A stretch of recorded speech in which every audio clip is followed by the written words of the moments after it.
Paralelamente a las reformas tributarias que impulsa el gobierno, el Parlamento de los Pueblos plantea sus propias medidas económicas como una alternativa que apunta a los grupos de poder. Pero, ¿estas medidas serían viables? A continuación, un análisis.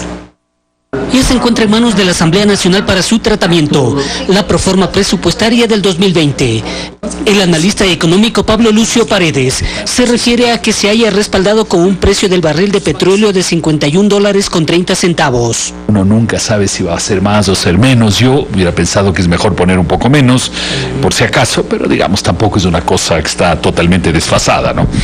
Creo que la producción de petróleo de lo que se habla es de cerca de 200 millones de barriles, un poco menos, lo cual muestra que desgraciadamente no va a haber en el año 2020 ningún mecanismo que permita acelerar la producción petrolera, que sí se lo puede hacer, pero se necesita cambios legales, se necesita algunas cosas.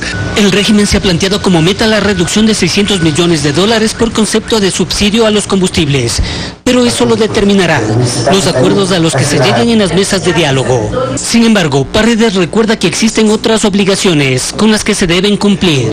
La Constitución también dice que hay que aumentar el aporte a salud y educación por razones constitucionales todos los años en 0,5%. Entonces también es un gasto adicional que dice la Constitución.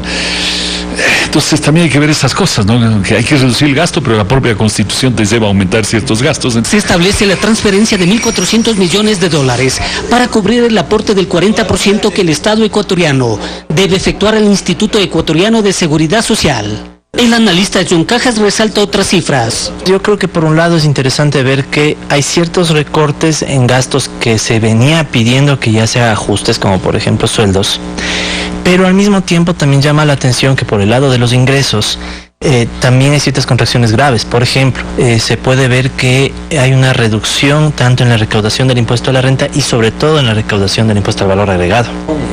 Además, Cajas muestra su preocupación por el déficit que presenta la proforma.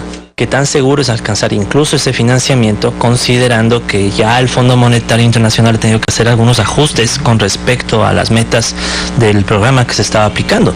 Entonces ahí surge en cambio la duda de, bueno, ¿será factible alcanzar el financiamiento sin bonos? ¿O tal vez se está siendo muy optimistas? Informó Héctor Romero.